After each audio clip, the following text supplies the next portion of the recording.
I'm going to level with you. As my brother Rodney said to the bulldozer, in another week, our donation match will expire. That's right. For only one more week, any donation you make to Big Picture Science will be matched by the William K. Bowes Jr. Foundation. I mean, that's like getting a second helping of fries, although with fewer grams of fat, or maybe a second bite of the apple. Never been sure what that means, but it does sound healthier. Anyway, while we fire up the mixer here in the commodious Big Picture Science studio, why don't you fire up your phone or laptop, go to bigpicturescience.org, punch the obvious button, and keep our program coming your way. We'll thank you with a real letter and with more Bye-Pie-Sci episodes.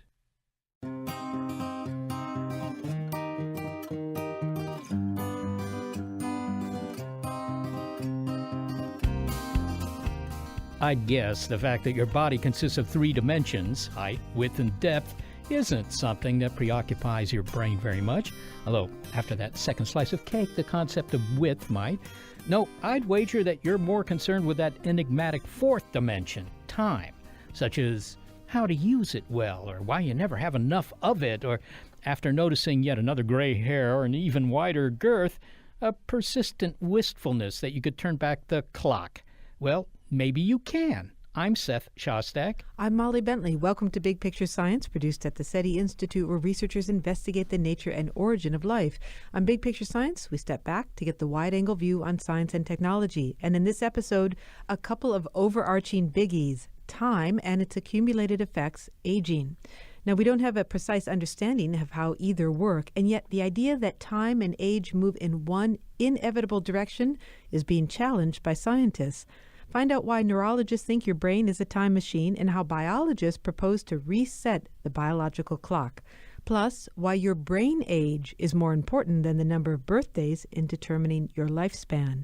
Set your watch. It's time on your side.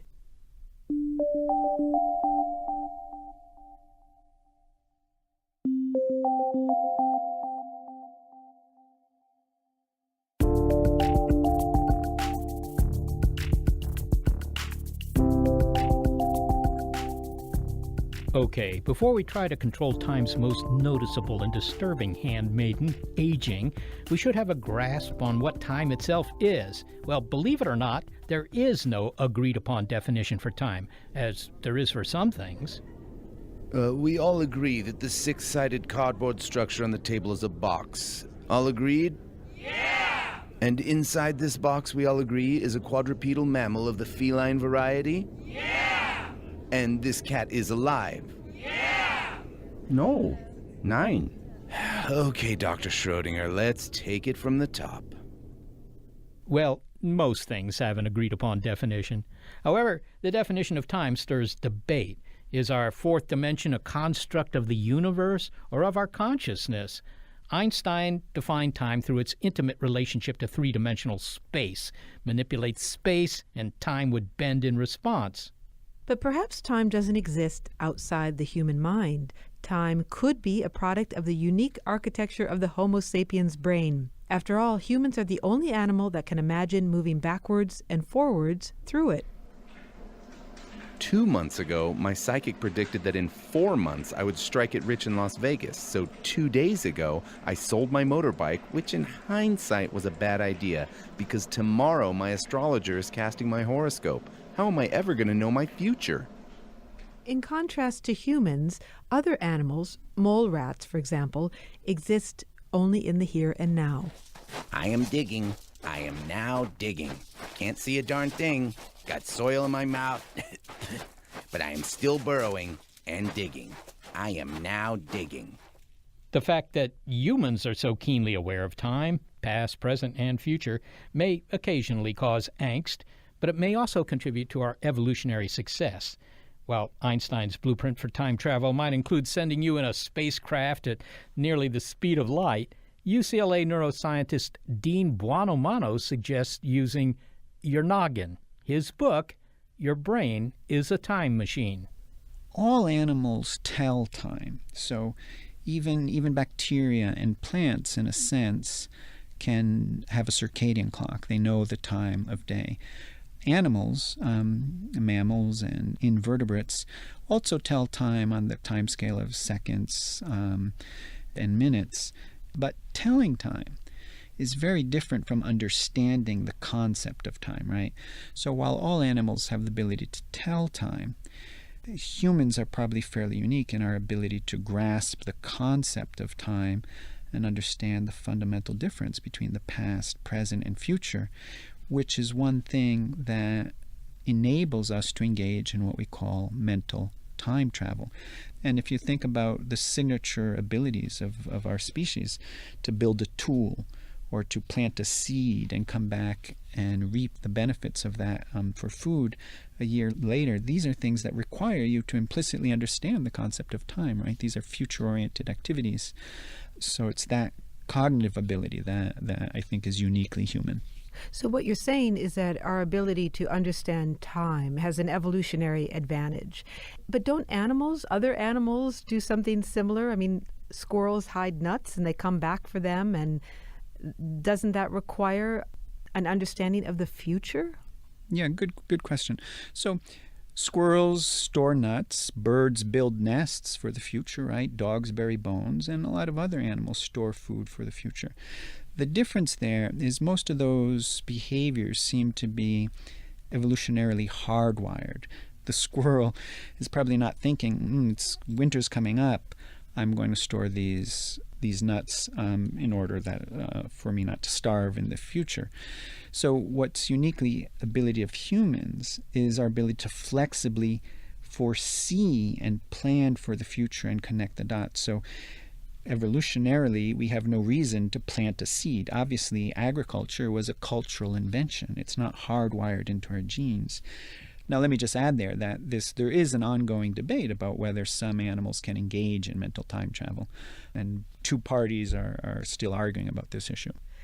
Now, you said that this idea of mental time travel is something that's unique to humans, but not all humans do it.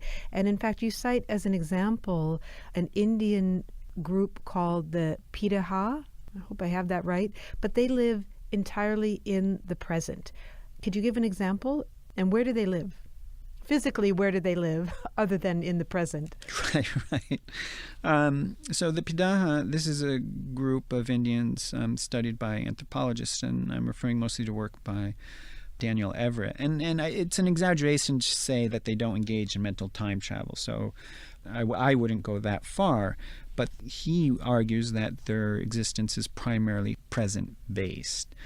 The examples of that, for example, are they like using his tools, but they would never store their tools, or they don't seem to think about, I'm going to place my tools here and because I'm going to want them again in the future. They don't store food for the future for any long periods of time. So they seem to really do focus primarily on the present. Now, as with all these anthropological studies, there's certainly controversy on these, but I think it's fair to say that they engage in mental time travel to a much lesser degree than most of us in the Western world. Now, does that mean that they would not have an idea how old they are? Do they not keep track of age? So indeed, that's the case. They don't seem to keep track of their age. But, they also don't have a counting system, Molly. So these things are all tied together, right? So if you don't have a way to count or to keep track of a numerical system, which is another uniquely human ability, it's hard to do that anyways.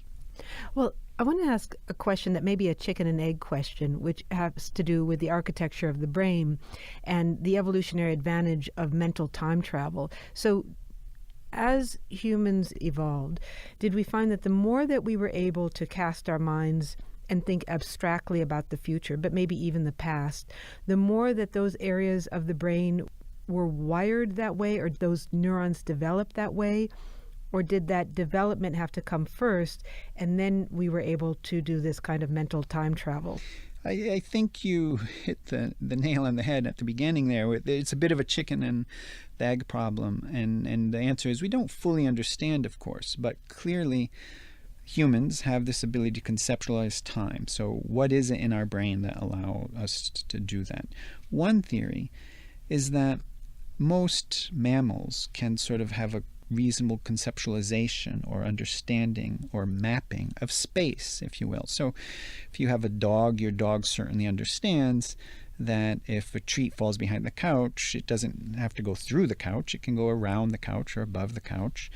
And animals migrate over long distances. They can navigate in the dark. So they have a mapping of space in their heads. And one theory is that humans came to grasp the ability of time by sort of spatializing it, by sort of co-opting the circuits in our brains that were in place to understand space and utilizing those for time. So in the same sense, we might map something to the left of us and the right of us. Now we map something to the past and the future. And some people argue that one piece of evidence in this direction is the fact that when we talk about time, we use spatial metaphors, right? So we will say, oh, it was a very long day. I'm looking forward to meeting you. In hindsight, that was a bad idea. So these are spatial ways in which we talk about time.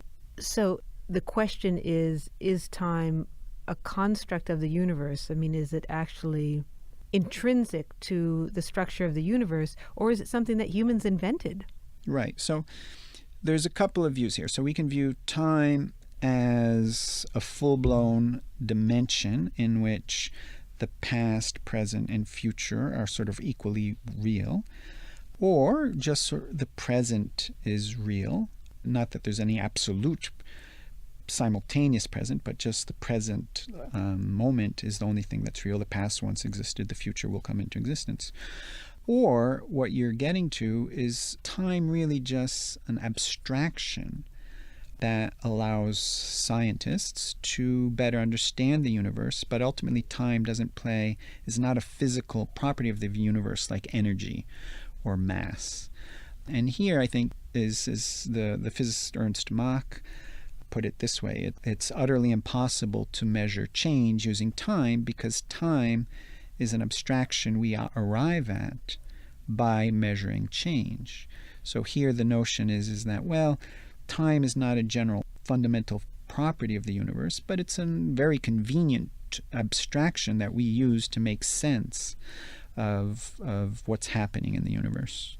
Now, you present the argument, but are you willing to come down on one side or the other? You're a neurobiologist. Do you think that time is a product of consciousness, or do you think that it's a fundamental construct of the universe? Nobody knows the answer to these questions, and I do favor the sort of more neuroscience-biased view there, which is that time really does flow. So that the passage of time, the flow of time, is a property of the universe. So my view here is much of what we experience about the world is in a sense an illusion. So what I mean by that is think about something like color. So color doesn't really exist in the physical world, does it? So what exists is wavelengths of electromagnetic radiation. The brain gives us the subjective sense of color as an interpretation, if you will, of wavelength. The point is that while the brain created that, it's strongly correlated with something that's physical. So my view is that, evolutionarily speaking, if we have this subjective sense of the flow of time, it's probably correlated with something physical or some fundamental property of the real universe. Otherwise, I think it's hard to justify why that would evolve from an evolutionary perspective. So that would put you in the presentism camp. It would. In your book, you outline these two camps. There may be more. Who knows? Yes, there are. But that I'm simplifying a bit. Which we appreciate. At least I appreciate, I'll say.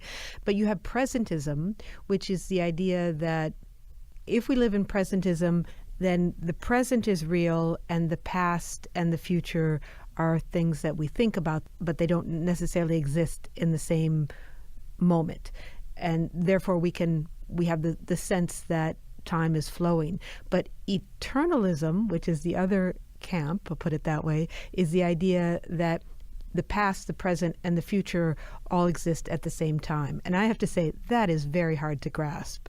Yeah, and language here doesn't help because you say all exists at the same time. You're using time here, so the language gets very, very fuzzy, but sometimes the way we frame this is the past, present, and future are equally real, or they coexist.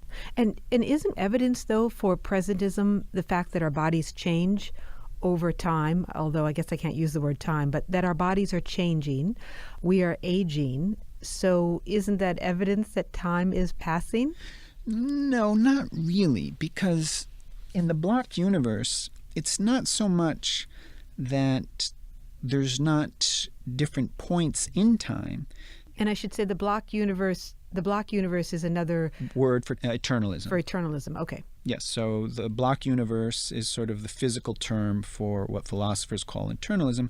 And under the block universe, the idea is yes, there's moments in time or slices of time in which there's the young Molly, the medium-aged Molly, and the older Molly. So there's still aging is still not an issue. The clash between neuroscience and eternalism comes from the subjective experience of the flow of time, this very salient and universal feeling that all human beings have, that time is flowing, that things are changing, that the past is disappearing into the void as the future emerges from every present moment. So that flow of time clashes with the view of eternalism. But the fact that there's young and old Mollies, no, that doesn't necessarily clash with eternalism. Dean Buonomano is a neurobiologist and psychologist at UCLA, and he is the author of Your Brain is a Time Machine.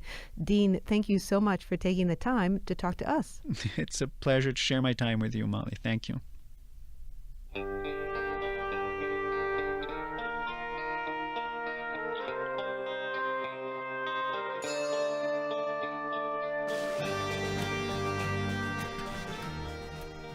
Okay, your brain may be a time machine, but is it also a kind of countdown device? Find out why your brain age, and not your chronological age, may provide the best estimate of your lifespan. Next. It's Time on Your Side on Big Picture Science.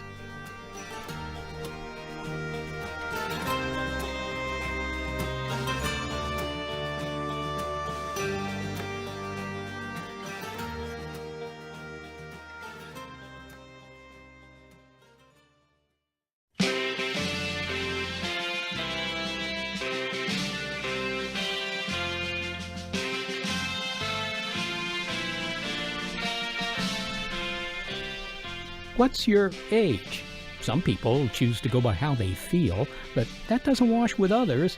The Department of Motor Vehicles, for example, it's a stickler for wanting the precise number of times you have orbited the sun since your appearance on Earth.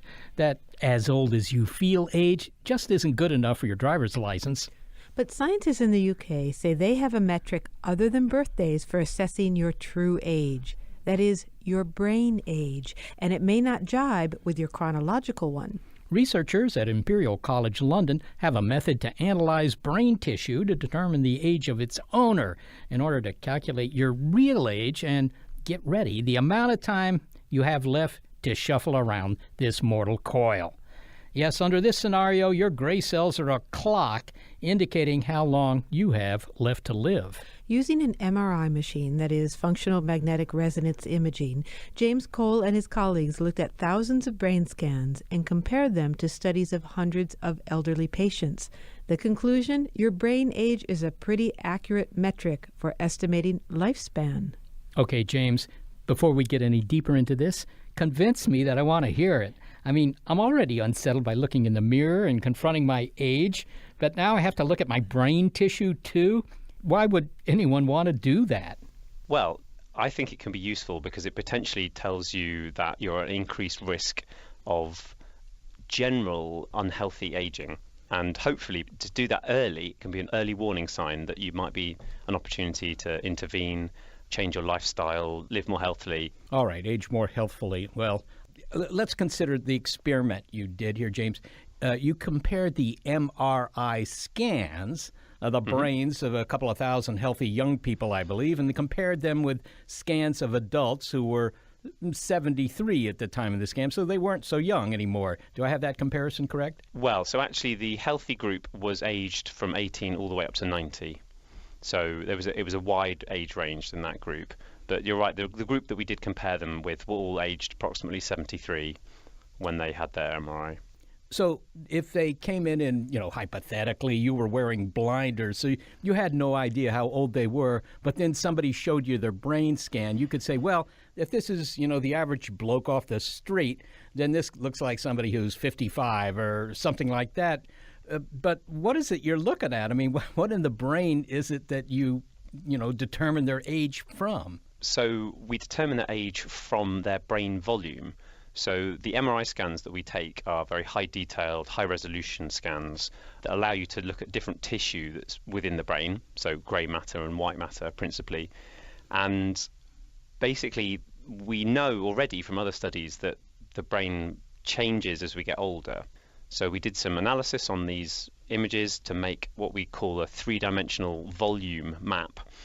And it's that information that allows us to predict how old somebody is. Now, you mentioned gray matter and white matter. Everybody presumably knows that gray matter is, I guess, I always think of it, that's what's in my brain. But white matter, I mean, what's the difference between gray and white matter? What do they do that's different? Why do I have two different colors?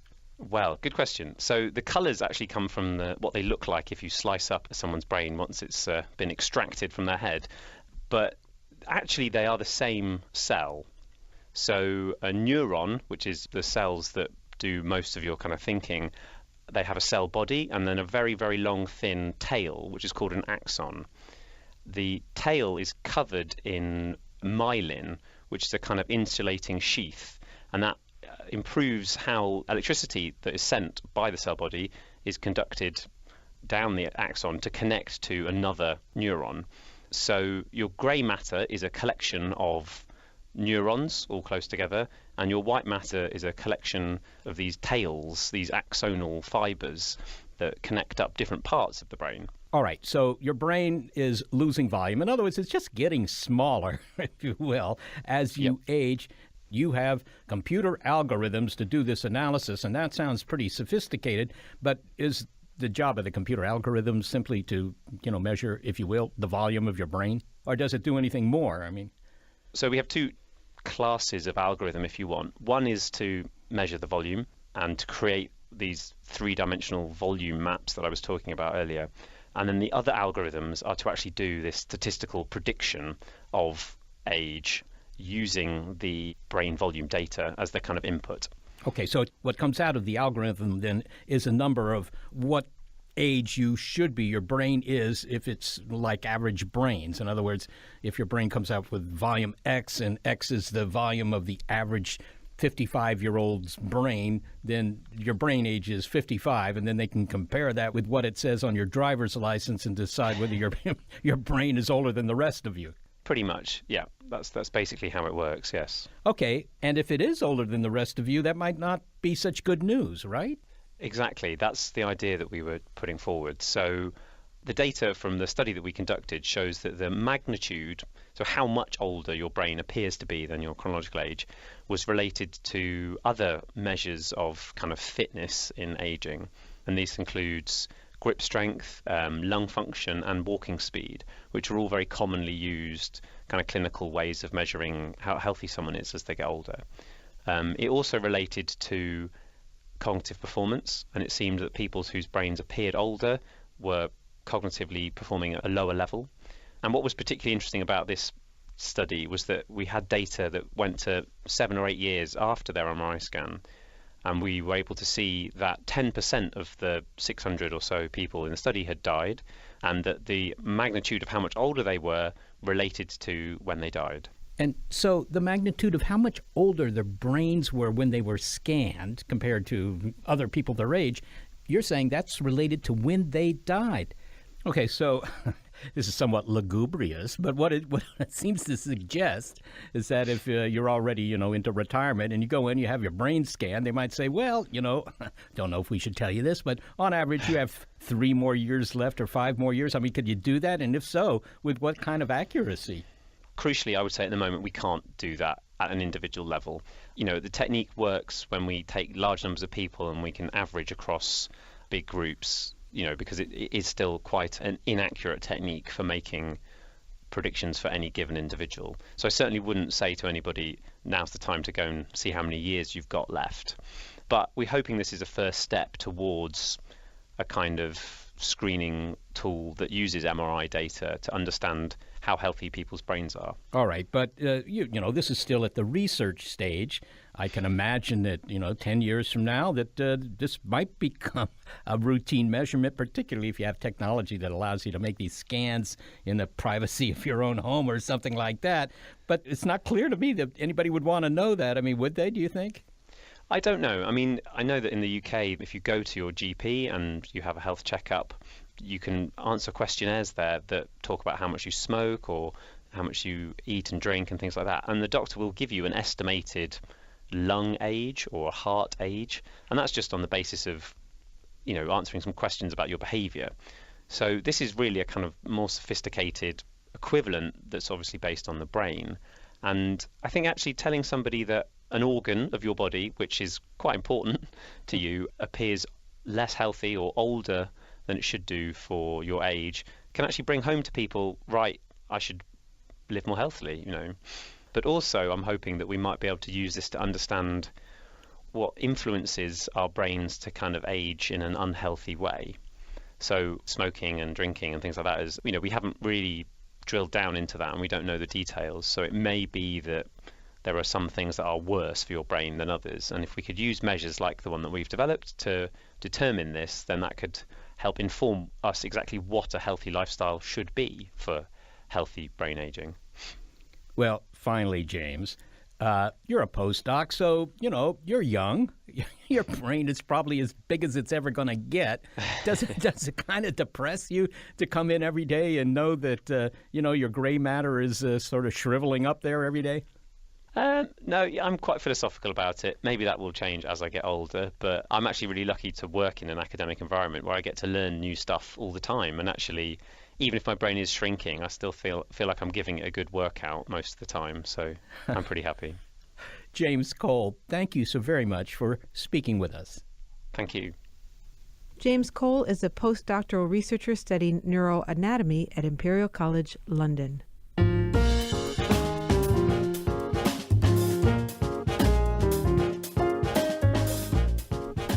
We don't necessarily need an MRI scan to know that aging has consequences. A glance in the mirror does that pretty effectively, thank you. But as for the causes of aging, we don't know what they are at the cellular level. There's obviously a relationship between time and aging, but like the definition of time, that of aging is not straightforward. But there is evidence that aging is plastic, a process that we can manipulate. Many research groups around the world, like that at Imperial College London, are trying to crack that aging code. There's one initiative that's providing monetary incentive to do so. Jun Yoon is a radiologist who heads a California venture fund, Palo Alto Investors. His Palo Alto Longevity Prize is offering a total of $1 million to the researcher or group that can figure out how to turn back time, or at least keep it from marching on. $500,000 will be awarded to the group that can prevent the unraveling of the homeostatic capacity, that is, restoring the body's resilience to stress. Another $500,000 to the group that can extend the expected lifespan of a mammal by 50%. The Palo Alto Longevity Prize was announced in 2014, and it is yet unclaimed. So much of my career has been dedicated to helping people achieve health, both as a practitioner and as an investor, but the path we're on is a pretty risky path because when it comes to aging, all of our solutions address the symptoms of aging and not the cause. All right, well, now you've set up this prize. I believe it's, the $1 million Palo Alto Longevity Prize. Have I got that right? You do. Okay. And what do you have to do to win this prize? Well, the initial prize is targeting the extension of lifespan by 50%, but that's just purely a longevity prize. The second prize, which is under development, is the Health Span Prize. And we have a series of prizes that are coming after that as well. But this is an inducement prize. It's a way to get the field, both scientists and entrepreneurs, to focus on this as a specific target. In the current system, there's really no way to run a longevity clinical trial through the FDA because the endpoints obviously take too long. And then from an academic science perspective, There's very little interest in the field as it relates to the biology of aging, and most of the money in research is spent towards treating the symptoms of aging. Okay, I think everybody knows what is meant by aging, and they certainly feel it at a certain point in their lives. But how do you define aging? I mean, if you're going to give a prize to stop it, you probably need to know what it is. Right. We're defining aging as the loss of homeostatic capacity. Now, the easier way to visualize that, do you remember the toy from the 1970s called the Weeble Wobble? Well, I don't, but maybe I was past toys at that point. Well, Weeble Wobble is an egg-shaped toy where you push it and then it self-centers. So think about that as what nature gave us. That's what our healthcare system really is. Our Weeble Wobble works. So most stresses that our body encounters, our body can self-center. We can get back to homeostasis, which is a word. In other words, if you get the measles or something like that, you just cure yourself. Exactly. Your body returns to a balanced state on its own because it's got incredible resilience. Now, once we hit 40, our Weeble Wobble doesn't function in the same way anymore. So now when our body undergoes stress, it doesn't return to the balanced neutral position anymore. And I can tell you kind of descriptively what that feels like. I turned 40 and all of a sudden I couldn't ride roller coasters. I mean, I remember being able to ride roller coasters when I was 14, and I come out of it, you're doing a somersault on this ride and your blood pressure recalibrates and you come out of it complete back in tune, whereas now I come out of it wobbly, so I get nauseous and I tell my kids, I don't want to ride it anymore. Yeah. Same thing with temperature. You know, my kids are in T-shirts when it's 50 and I'm in 2 layers. And I tell them it's cold. And they say, Dad, it's not cold. And neither one of us are lying. I've just lost my Weeble, my ability to self-center my temperature. The causes of death when we are young, like in our 20s, it's all slings and arrows of life. It's externalities, such as car accidents, gunshot wounds, suicide, infections. Whereas after 40, the causes of death dramatically change. We still have those same causes of death in the background, but all of a sudden we start dying of intrinsic causes that are losses of homeostasis, diabetes, hypertension, stroke, heart attacks. And that's why by 120, the mortality rate is essentially 100%. So if we can actually solve aging, we can live now in a sustained health for a long period of time. That's the idea. And that is caused by, well, do we even know what that's caused by? I mean, you know, why is it that nature kind of gives up on you at 40 and says, well, from now on, you're on your own, you and your doctor? Well, that's the most provocative question. You know, when I was in college, one of the coolest ideas I encountered was this idea called Weissman's hypothesis, which is that nature programmed in us aging as a way to get out of the way of the better versions of ourselves, namely our children. Now, that idea was around in biology for decades until the idea was killed in 1953 by a Nobel laureate named Peter Medawar. So since the 50s, if you mentioned that aging might be a program, a natural program, people would just cite Medawar's argument saying, no, that can't be. Well, I think that idea has now returned over the last few years, the fact that aging might actually be codified, that aging might actually be a program, because we're seeing scientific evidence that aging has a plasticity to it, that you can actually affect it and modify it. If, in fact, aging is codified and it's genetic, we have a chance to edit those genes out, in which case that's the shortest possible path to doing something dramatic in aging. But if we assume it's not codified, then we're going to stay on the current path and keep doing whack-a-mole solutions for aging, which I think is going to be a very difficult path. By which you mean you get an affliction of some sort, and we have a regimen to treat that. And so, okay, now that's fixed, but now you get something else. That's what you mean by that's exactly right. Whack-a-mole's another game, right? We're just trying to put out the fires as we get older. If you think about what we measure today in your annual checkup, what do they measure, Seth, in your annual checkup? Well, blood pressure, they listen to your lungs, that kind of stuff. So your oxygenation levels, I don't know, that kind of stuff. Exactly. So those are examples of state variables, which means they all are recording a point in time of your body's function, heart rate, blood pressure, glucose, cholesterol. Well, measuring your body through these state variables is like a earthquake scientist assessing building collapse risk based on whether it's still standing once a year. In fact, what every other field of science does, they do what's called resilience testing. They test system dynamics instead of system state. And we are the only field, biology and healthcare is the only field that still treats our body as a static system instead of as a dynamic system. Remember, Minkowski taught us in 1908 that we should consider the fourth dimension to really understand science.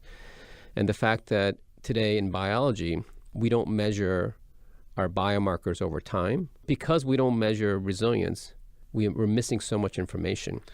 We have no temporal resolution in biology today. Everything is static.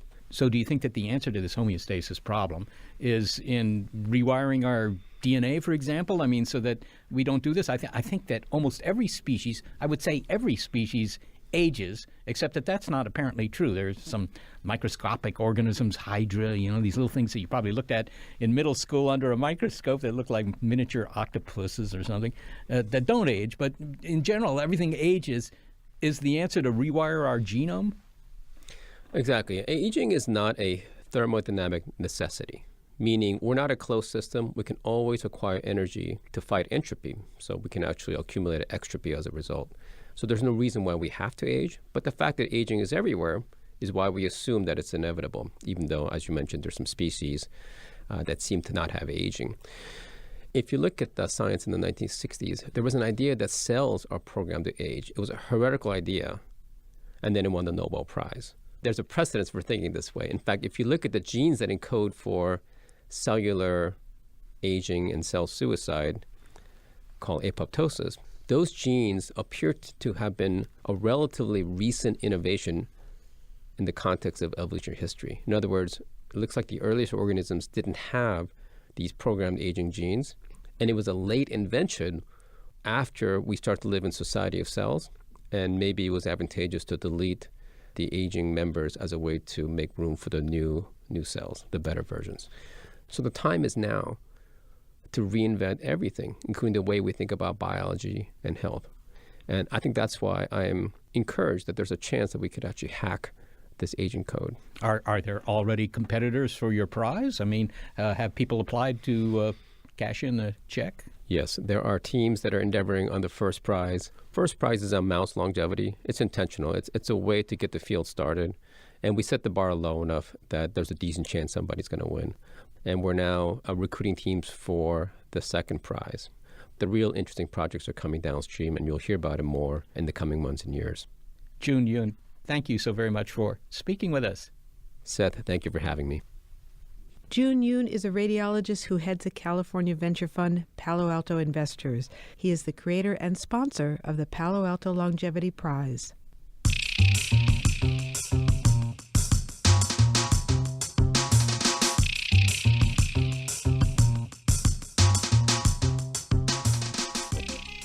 Well, while no one has yet fulfilled the requirements of that prize, scientists have made other breakthroughs into controlling aging.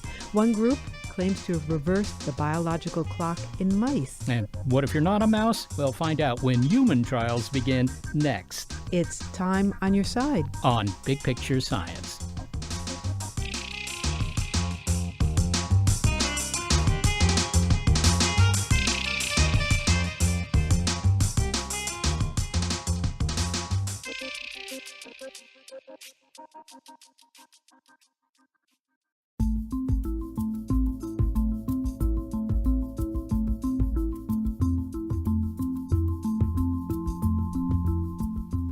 The aging process is like the relentless advance of a clock. Aging is a steady accumulation of biological changes, usually not favorable, over time. But while our cells lose efficiency, here's a remarkable thing. The biological clock is always set back to zero at conception. No matter how old parents are at the time an egg is fertilized, the zygote shows no markers of age. So is there a way to reset the adult biological clock? Well, the Salk Institute in La Jolla, California claims yes. They say they've gotten time to reverse course by reprogramming previously discovered cells and genes called Yamanaka factors. These eponymous genes were discovered by a Japanese scientist who found that they were key to coaxing adult cells to revert to their stem cell state. The pluripotent stem cells can then develop into any cell in the body. When Salk Institute researchers exposed mice to some of these Yamanaka factors in regular doses, the animals not only looked younger, but lived 30% longer. Well, what I want to know is, when do human trials begin? So let's not waste any time and meet these genes. Pradeep Reddy is a research scientist at the Salk Institute. As the time passes, the cell accumulates all these hallmarks of aging. So all this together, in the end, will lead to a functional loss of cell property. So the cell cannot do its job very well. Yeah. The macro effect, the effect on the whole organism is pretty obvious, I have to say. But yes, to reprogram this clock, what's the idea here? Is the idea to stop further aging, or can you actually reverse aging and, kind of a fountain of youth? We can slow down aging. So what we did, at least in our recent study, what we saw is we were able to slow down the aging in a mouse model. And if we take a little old mice, we were able to restore the regenerative capacity of certain organs. So completely reversal of aging, I wouldn't say yes yet, but maybe it's possible in the future. But at this moment, we can at least restore the function of certain organs. Well, let's look more closely at the experiments you were doing. And to state this again, you were doing them with mice. You were working with some genes called the Yamanaka genes that and somehow are able to reset their biological clock. So what did you do? You re-engineered the mice in some way, but how did you prompt those genes to, become the right kind of tissue, or reset adult tissue, or repair adult tissue? I mean, tell me how it works. Okay. So Yamanaka genes are 4 reprogramming factors, what we call them. These are the factors that are normally expressed in stem cells. So if you take a stem cell, you can see the expression of these genes. But if you take a differentiated cell, like a skin cell, you will not see an expression of these genes, because it's not required at that moment, because it's a completely differentiated cells. Now, what we learned during the last few years is, during the process of this reprogramming, where you can use these Yamanaka genes, you can convert a skin fibroblast all the way to a stem cell. And then when you turn the stem cells into a skin cell, it looks much younger. So you can take a 90-year-old skin cell, turn them into an iPS cell, stem cells, and differentiate them back into a skin. It looks much younger instead. So that kind of gives us an indication that, okay, you can use these factors to kind of go all the way to stem cells and back to the skin cells, and you can get a more younger state of a cell. But you cannot do this in a mouse, because if you constitutively express these Yamanaka genes, you will end up forming teratomas that will lead to cancer formation, because you are converting the cell completely to a stem cell. So to avoid that, we express these Yamanaka genes for a very short period of time. Well, let me see if I understand what you're saying here. You have a scheme that turns these old, somatic cells, a skin cell, and you kind of put it in reverse and turn it back not all the way to a stem cell, which after all can become anything, right? Because if you do that, it may become a cancer cell. But you take it part way back and then let it become a skin cell again, and now it's a factory fresh skin cell. Yeah. You don't convert the cell to any other cell. You maintain it as skin cell, but at the same time, you kind of reverse some of these aging hallmarks. We were able to get all the beneficial effects. Well, tell me what those were. I mean, if I was one of the mice in your experiments, I'm not sure that's my life goal, but, if I were one of these rodents, how would I come out of this compared to how I went into it? So now, normally the mice has a lifespan of around 3 years, but those kind of experiments takes very long to know the phenotype. So we use this mouse model where its lifespan is only 16 to 18 weeks. Now, when we express these Yamanaka factors in these mice, first thing what we saw is their lifespan was extended by almost 30%. To see what kind of things that help them to survive long, when we check all the different tissues like stomach, skin, and spleen, we could see that the tissues look much better in shape compared to mice that didn't receive this Yamanaka factor induction. So basically, the expression of these factors were able to maintain your skin as young. So it just prevents the aging to happen. So, well, how would you gauge the importance of this development? I mean, it sounds incredibly important. Some researchers apparently have called it huge, but of course the experiments are in mice, and as we know, there are a lot of diseases we can cure in mice, but, the cures don't seem to work for humans. Is this going to work for humans? It will certainly, because, based on what we know so far is like whatever we learned in the lower organisms all the way up to humans, the mechanism is kind of very conserved. So whatever things we find in humans should more or less work the same way. But we cannot do any genetic engineering in humans. So the alternative is to find small molecules or chemicals that could give us the same beneficial effects when you use the reprogramming factors. So in the future, when we find some chemicals, you could take them as a pill, probably maybe once or twice a week, which could kind of give you all the same benefit effects, more or less what we see in the mice. So that is what we expect, at least down the road, maybe in 5 to 10 years. 5 to 10 years.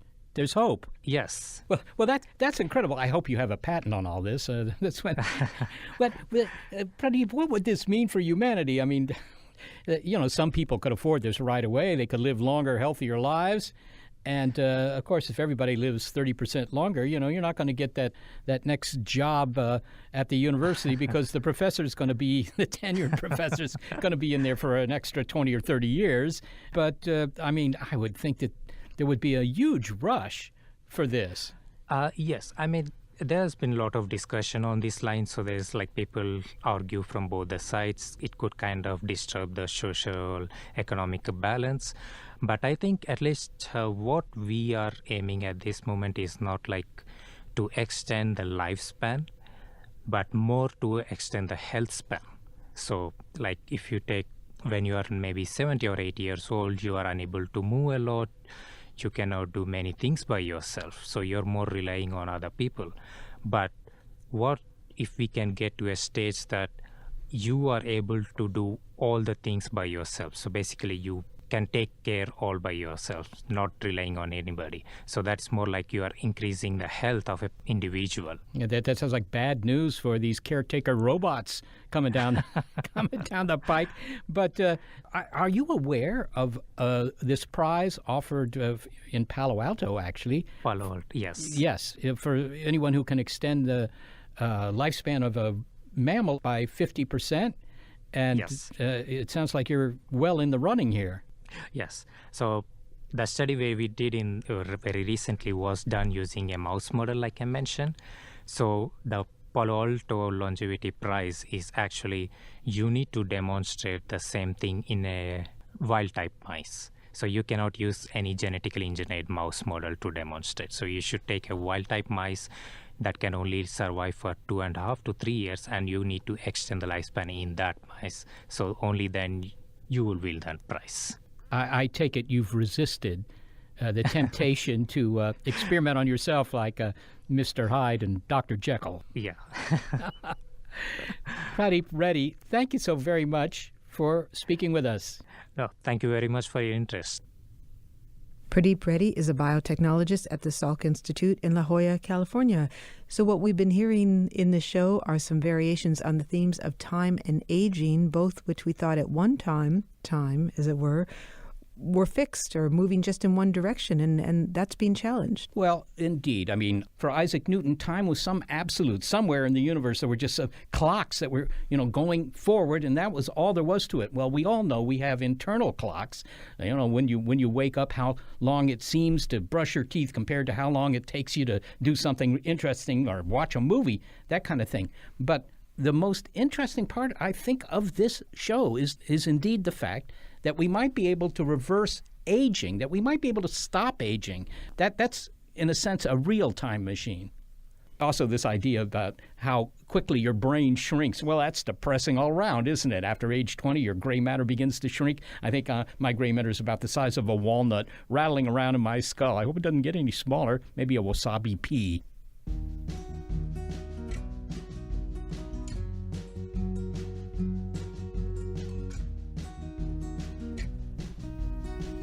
Thanks to the brains who efficiently use time when they help us make a new show from scratch every week. Senior producer Gary Niederhoff and operations manager Barbara Vance. Thanks also to financial support from Rena Shulsky David and Sammy David, and to the William K. Bowes Jr. Foundation. Big Picture Science is produced at the SETI Institute, a nonprofit scientific and education organization whose scientists study the origin and nature of life, including understanding the icy moons and planets of the solar system. And a big thanks also to our listeners. Your ears have been attuned to the Big Picture Science episode, Time on Your Side. If you'd like to hear more Big Picture Science episodes, well, you'll find them in our archive that's in the past at bigpicturescience.org. And if you're a podcast listener but prefer listening to over-the-air radio, because radio broadcasting, after all, takes you back to an earlier age, check out the listing on our website of radio stations that carry the program. And if your local station is not on that list, well, consider letting them know you like the show. And if you listen to our show via iTunes, we invite you to leave a review today on our iTunes page. We'll look at it in the future. And to reach us directly with your comments, throw in some faint praise, email it all to bigpicturescience@seti.org.